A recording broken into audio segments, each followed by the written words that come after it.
Con el auspicio de Vive desde el 4 de mayo las galas finales de las regiones Cantan, el primer estelar de canto hecho en regiones. Presentamos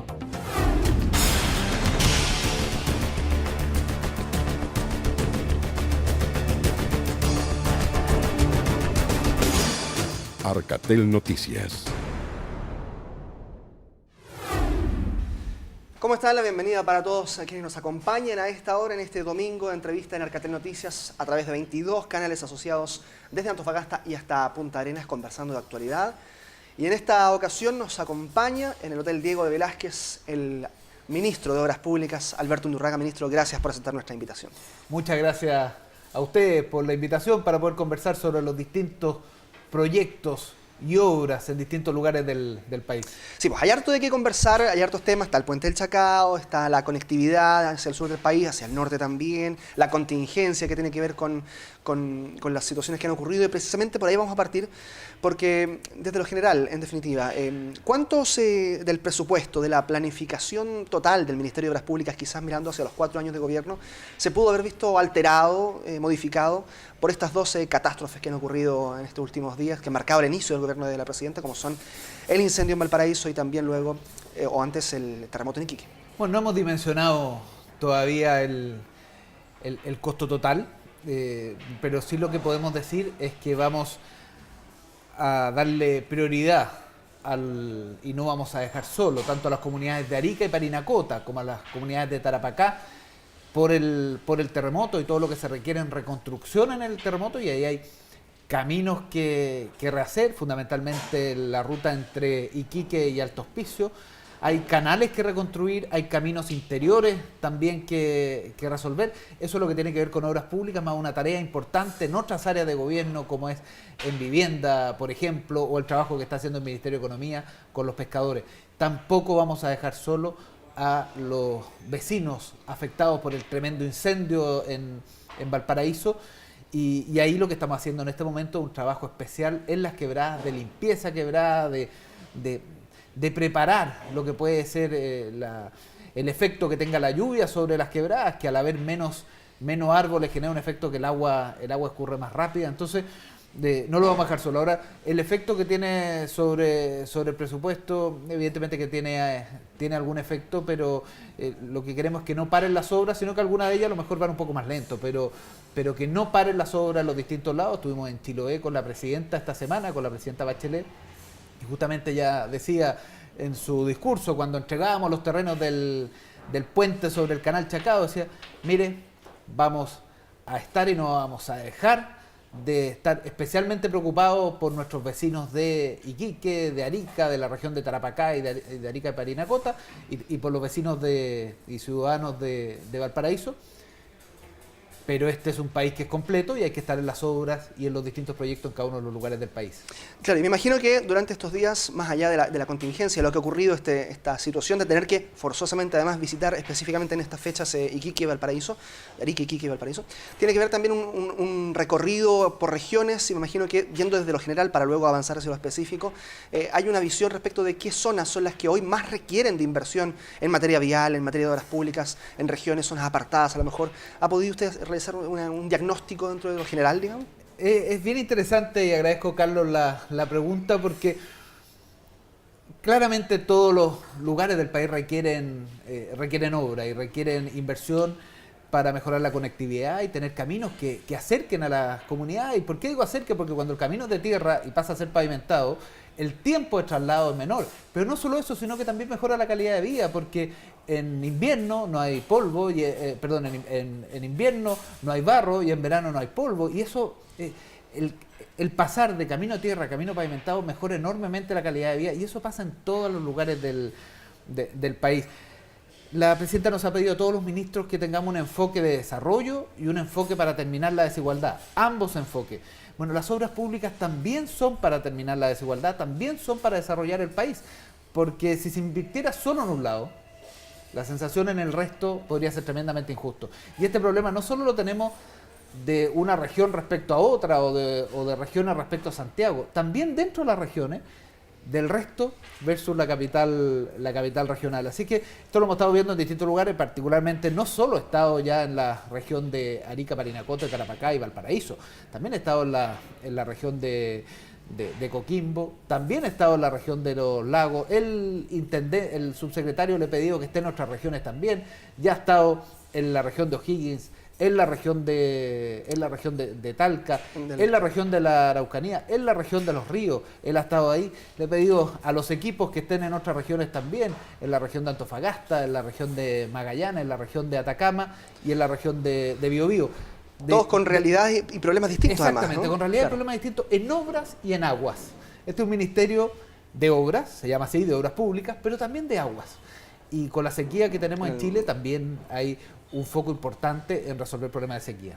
Justamente, y a partir de eso, por ejemplo, en el Maule están muy preocupados por esta situación, los campos, se requiere quizás nueva legislación para poder aportar y apoyar a esos agricultores que hoy día ven cómo sus campos están destruyéndose poco a poco y temen una desertificación, prácticamente dicen ellos, de esa zona, producto de la sequía.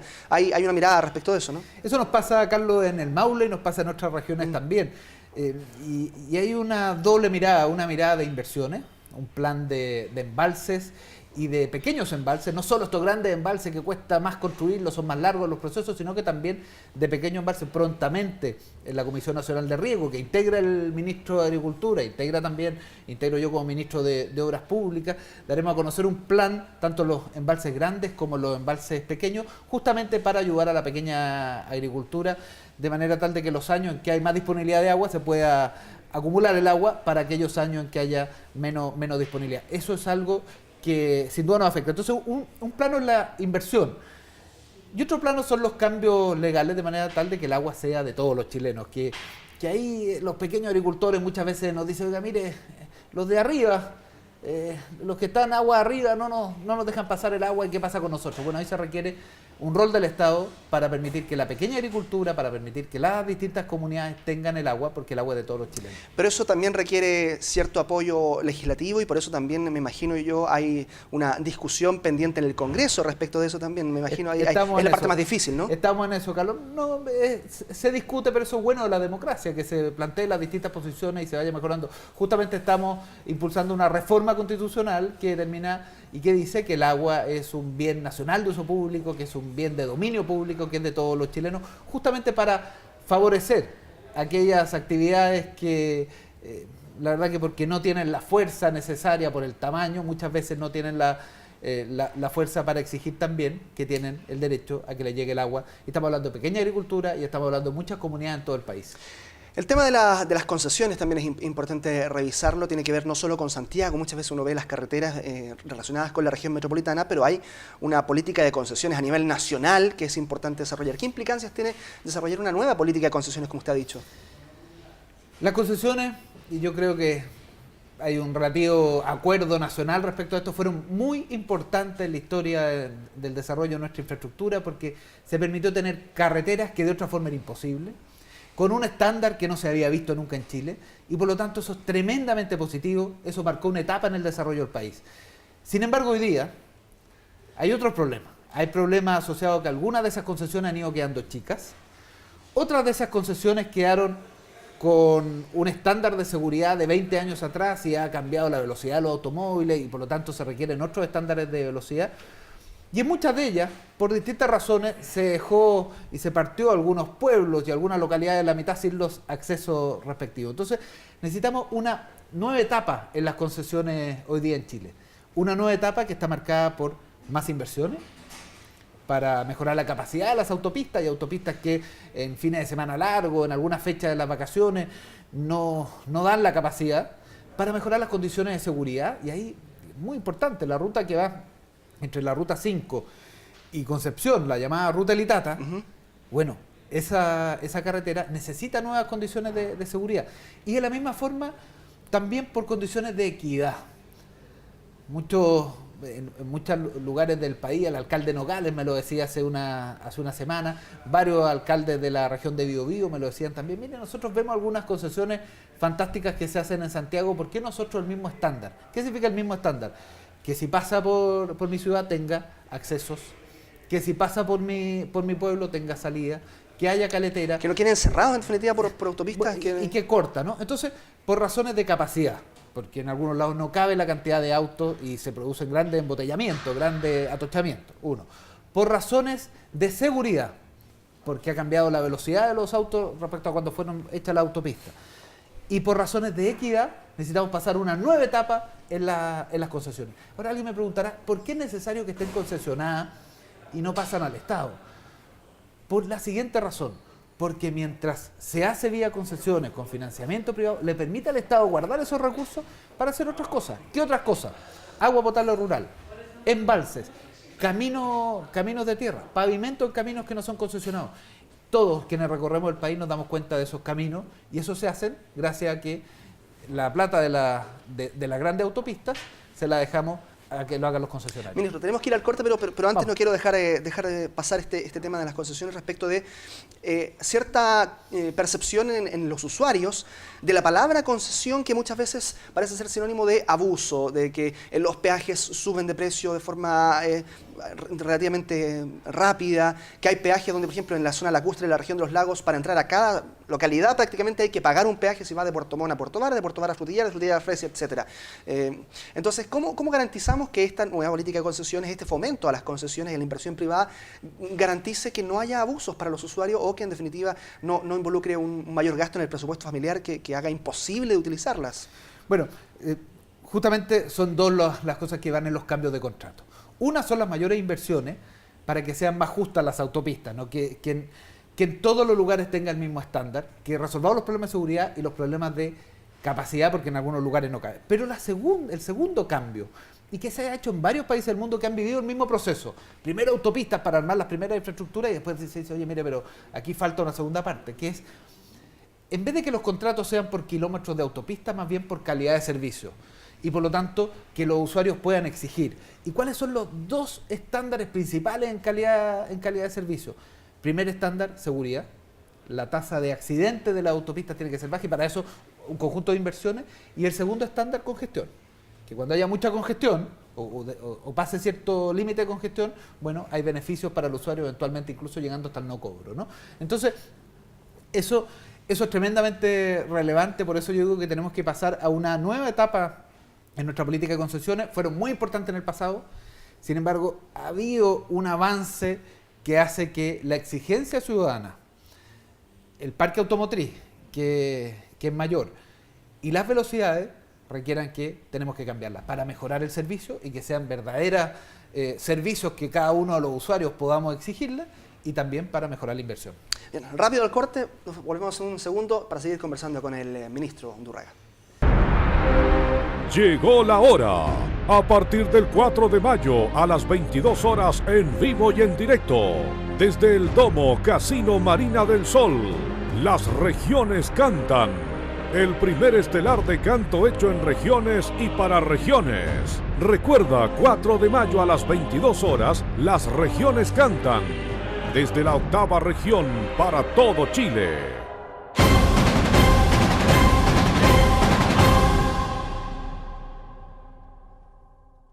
Seguimos en esta entrevista de domingo con el ministro de Obras Públicas, Alberto Undurraga. Hablábamos hace instantes nada más de las concesiones de autopistas y quisiera partir este bloque hablando de esta doble vía, el acceso a la ciudad de Valdivia, que ha estado bien en boga y en la discusión, porque en un momento se anunció un peaje que iba a ser impuesto ahí, implantado, y claro, efectivamente las autoridades, algunos parlamentarios de la UDI, por ejemplo, en esta misma entrevista la senadora Ana Fonbar dijo que no se les había preguntado ni a las autoridades de la zona, ni al alcalde respecto de poner un peaje ahí que obviamente iba a afectar a la posibilidad del libre traslado de los valdivianos.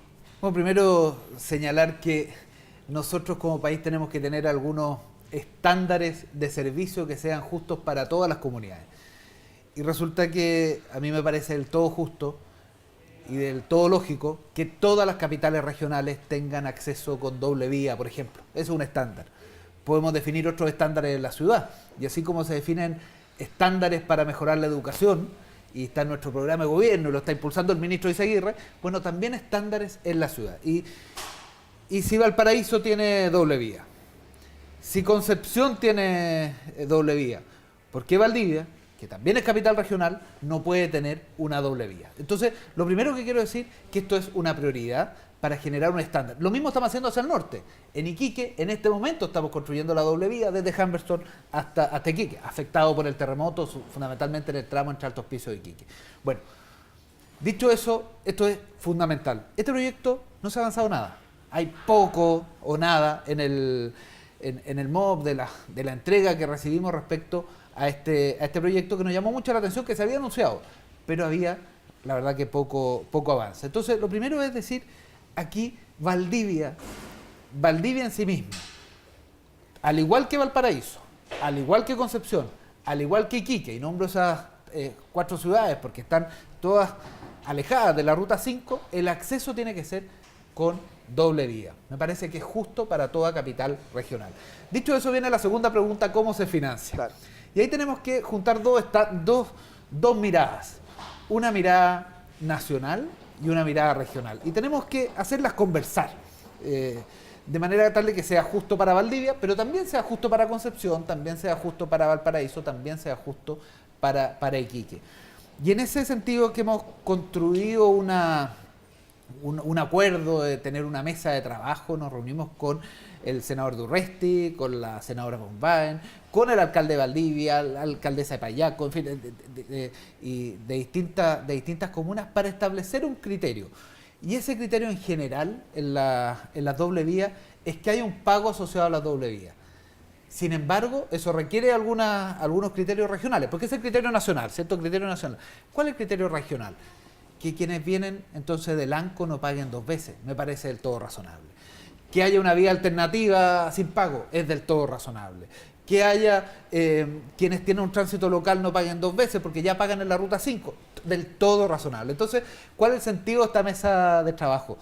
Poder concordar los criterios regionales con los criterios nacionales, porque así como es justo, tiene que ser justo para Valdivia, tiene que ser una solución que no cambie las condiciones del juego y no sea injusto para los vecinos de Concepción, los vecinos de Valparaíso y los vecinos de Iquique, que sí están pagando peaje en cada una de sus entradas, que son con doble vía. Eso es lo que tenemos que resolver. Y estas cosas se resuelven conversando y resolviendo los problemas puntuales, porque cuando a mí me dicen que alguien viene del ANCO y tiene que pagar 2 veces, a mí me parece que no tiene sentido, basta con que pague una vez. Pero eso se ve en el diseño de la autopista, los sistemas de pago, etc. Aquí, en todo caso, lo de fondo es, no puede ser que tengamos una capital regional en Chile, una que es Valdivia, que no tiene los accesos doble vía. Antes habían 2, que era Valdivia e Iquique. E Iquique ya se está construyendo. Valdivia todavía falta que se construya, y eso es el paso que tenemos que dar. Doble vía para el ingreso a Valdivia. Vamos a una obra simbólica para el Ministerio, me imagino yo, una de las más importantes para este gobierno, que tiene que ver con el puente del Chacao, sí. El puente que conecta a la isla de Chiloé con el territorio. Se están cumpliendo los plazos, ha dicho usted, respecto de la entrega de terrenos ya en los últimos días. También antes fue la constitución del consorcio en nuestro país. En definitiva, ustedes van evaluando esto como una política de Estado, ya lo han dicho, porque traspasa este gobierno desde su construcción. En ese sentido, ¿cómo se garantiza que el gobierno que venga, ya sea de la alianza, sea de la nueva mayoría, sea del sector que pueda venir, respete los acuerdos, los convenios, respete el proceso que se está siguiendo con el puente de Chacao? Decir que efectivamente, en general, las obras públicas, no solo el puente sobre el canal Chacao, son obras de Estado que van más allá de los gobiernos. No solo por la duración de la obra, esto es una obra que va a durar 100 años y va a unir el continente con la isla, sino que también por los procesos de construcción. Desde que sale la idea, que se empiezan a hacer los estudios, que vienen los estudios técnicos, los estudios económicos, se licita, empieza la obra, muchas veces pasa más de un gobierno. Esto es una obra que empezó mucho tiempo atrás. Algunos cifran esto en los años 70, otros lo cifran en el gobierno del presidente Frey, otros en el gobierno del presidente Lagos, que hizo la primera licitación. Impulso, bueno, claro. Finalmente se licitó en el gobierno anterior. Nosotros vamos a empezar la construcción y se va a inaugurar en el año 2020. Es una obra que tiene una trascendencia importante. No es solo un desafío para la ingeniería, como fue el viaducto del Mayeco, ¿no? No solo fue un desafío para la ingeniería de la época, sino que también alarga Chile, conecta Chile, permite un nivel de desarrollo que se dimensiona poco sin el puente. Entonces, dado eso, nosotros hemos sido estrictos con el cumplimiento del itinerario. ¿Qué tenía que pasar iniciándose el gobierno? Que la empresa constituyera las garantías. 65 millones de dólares en garantía. Listo. Segundo paso, ¿qué tenía que suceder? Que el consorcio que se adjudicó la obra se conformara como una empresa en Chile. Listo, cumplido. Tercer paso, ¿qué tenía que suceder?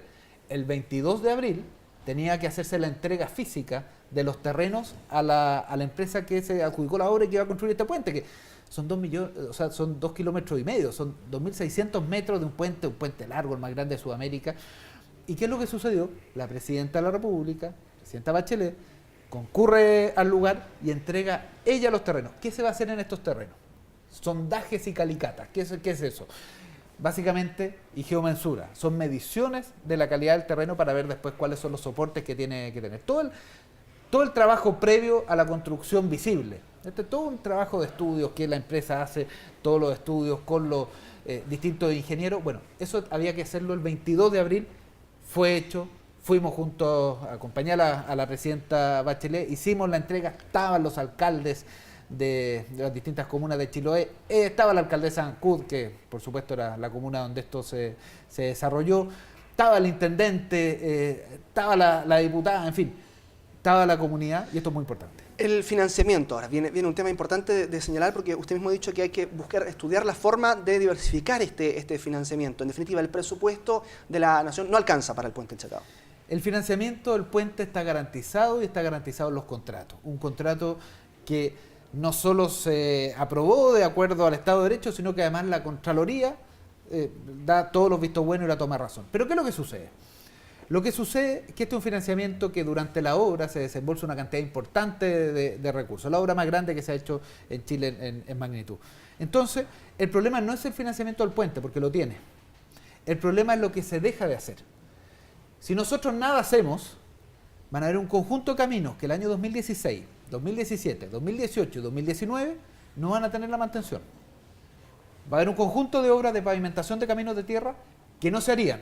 Entonces lo que hemos hecho es convocar a un grupo de economistas que nos hagan una propuesta. Esta convocatoria va a quedar hecha este primer semestre, va a tener una primera propuesta durante el año, una propuesta de cuáles son las vías que van a permitir que se haga el puente, que no tiene ningún riesgo porque está el financiamiento, pero también que se pueda realizar el resto de la labor que hace el Ministerio de Obras Públicas, que es la mantención de caminos en distintos lugares de Chile, el agua potable rural en distintos lugares de Chile, las caletas portuarias en distintos lugares de Chile, el trabajo en pistas de aeropuertos en distintos lugares de Chile, y que eso no se vea resentido. Por eso lo hemos planteado con tiempo. Este es un problema que empezaría a suceder el año 2016, pero inmediatamente asumiendo el gobierno, veo las cifras, me doy cuenta que los números afectan enormemente al resto del presupuesto, y por eso hemos planteado esto. Pero en ningún caso esto es poner en duda el financiamiento del puente, porque el financiamiento del puente está garantizado. El problema es lo que se dejaría de hacer si no hacemos estos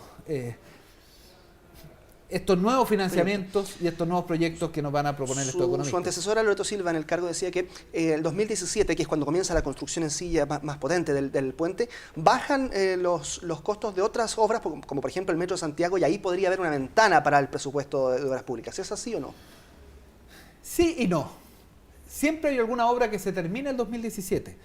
Pero preguntémosle a las comunidades de Valdivia, preguntémosle a las comunidades de Puerto Montt, preguntémosle a las comunidades de las provincias de Palena, preguntémosle a las comunidades del Biobío, preguntémosle a las comunidades de Talca, preguntémosle a las comunidades de la región de O'Higgins, solo por nombrar hacia el sur, ¿no? Preguntémosle a las comunidades de la Araucanía si hay otros proyectos o no. Por supuesto, está lleno de proyectos. Aquí lo que tiene que haber es que permanentemente tengamos inversión en caminos, permanentemente inversión en agua potable rural, permanentemente en embalses.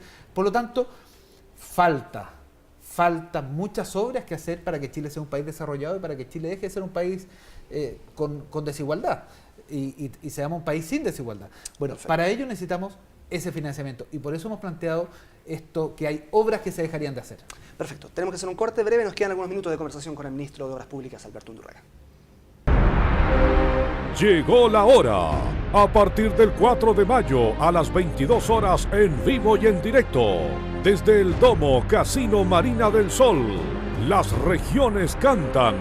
El primer estelar de canto hecho en regiones y para regiones. Recuerda, 4 de mayo a las 22 horas, las regiones cantan. Desde la 8ª región para todo Chile.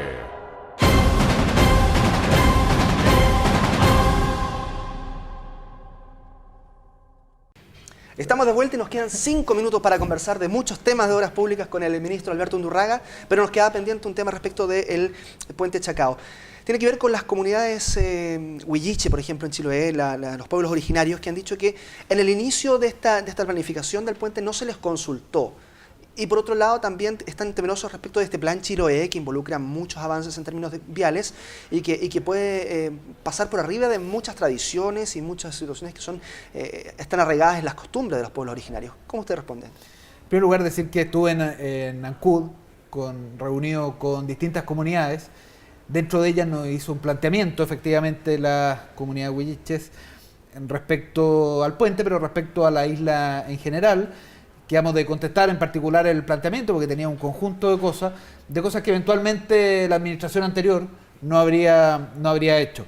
Nosotros, por las cosas que ya están hechas, no podemos cambiarlas. Lo que sí podemos hacer, y vamos a hacer, es tener mesas permanentes de trabajo con las distintas comunidades. Mire, yo estuve en Chiloé antes de lo del puente. Estuve para hablar del plan Chiloé. Me reuní con 9 de los 10 alcaldes, que no fue porque no pudo ir a la reunión. Estuvo la comunidad representada. Contrariamente a como se hacía antes, me reuní también con comunidades, no solo con los alcaldes. Escuchar, recibir los planteamientos y también contestar y comprometer respuestas. Esa va a ser la tónica de trabajo, no solo para los efectos que pueda tener el puente, sino que también para las distintas obras. La presidenta nos ha pedido que aquí lo importante no es solo el qué se hace, que es importante que se haga bien, técnicamente bien, en los plazos y al menor costo posible, sino que también el cómo se hace y que se haga con las comunidades. Yo fui alcalde 8 años, trabajé con las comunidades durante los 8 años, eso lo he continuado haciendo como ministro de Obras Públicas, así que no le quepa duda que los planteamientos de las comunidades huilliches van a ser especialmente tomados en cuenta. Congestión en las ciudades, me imagino un problema que también está muy presente. Concepción, en Temuco, bueno, ya prácticamente no hay ciudad de las grandes de nuestro país que no tenga problemas de congestión. Y hay poco espacio, se ve en las calles, por lo menos, para poder solucionar esto. ¿Se vislumbra alguna salida? Por ejemplo, la ruta 160 en el Biobío es clave en ese sentido. Todos los estudios internacionales dan cuenta que la mejor forma de enfrentar la congestión en la ciudad en el mundo, no solo en la ciudad en Chile, es fortalecer el transporte público, porque si en un auto uno ve andan 1, 2, 3 personas, en un transporte público andan 20, 25 y más también, dependiendo del transporte público. Por lo tanto, las medidas de mediano y largo plazo apuntan a favorecer el transporte público, por eso nos hemos constituido en un equipo en conjunto con el ministro de Transporte y con la ministra de Vivienda, y está en nuestro programa de gobierno, que el Comité de Ministros, Ciudad y Territorio, apunte a varios temas de equidad dentro de la ciudad, pero también a resolver problemas como el de la congestión. Transporte público es el camino, uno, y ahí podemos ver después ciudad por ciudad, ¿no? Y después lo otro es inversiones en autopistas urbanas. Eso también ayuda. Ayudó en Santiago, hay también algunas en la región de Biobío, ayudó también en la región de Valparaíso, y por lo tanto ese es el segundo camino. Pero yo diría en ese orden. Primero, transporte público. Segundo, pero transporte público de calidad, donde uno diga, bueno, dejo el auto y me subo al transporte público. Y segundo, entonces, viene autopista urbana. Nuestro medio asociado Valle Televisión en Los Andes me preguntaba, y por eso es que tengo que hacerle pregunta al cierre, respecto del Paso de los Libertadores, que también está mostrando alta congestión. Viene el Mundial, mucha gente se va a querer ir por tierra, por ejemplo, y dicen, ¿va a haber alguna inversión planificada dentro de estos 4 años, a lo mejor, para hacer crecer el Paso de los Libertadores, el cruce de Nuero? Sí, hay en este momento justamente una mejora en el paso propiamente tal, además de la mantención permanente, un paso que tiene una dificultad como varios de nuestros pasos, que la altura hace que con la caída de nieve algunos días esté cerrado, y eso es una dificultad casi estructural. Los pasos más bajos, que están más al sur, no tienen ese problema, pero claramente decirle no solo a los vecinos de los Andes, sino que a todos los que usan el Paso de los Libertadores, no solo para el Mundial, sino que también para visitar la República Argentina, claro. Y también por negocios, que estamos trabajando en ello, no solo en la mantención de la autopista, sino que también en mejorar el paso. Perfecto, ministro. Se nos quedaron varios temas, pero de todas formas hemos tenido bastante tiempo para conversar de los temas que interesan a quienes nos ven a través de los 22 canales asociados. Muchas gracias por aceptar nuestra invitación. Muchas gracias, Carlos, y un saludo entonces a los vecinos de cada una de las ciudades que está asociada a cada uno de los canales en esta entrevista. Perfecto, muchas gracias, ministro, y a ustedes también. Muchas gracias por habernos acompañado en este domingo. Y por supuesto, continúen en compañía de los 22 canales asociados a Arcatel. Que estén muy bien. Con el auspicio de Vive desde el 4 de mayo las galas finales de las regiones Cantan, el primer estelar de canto hecho en regiones. Hemos presentado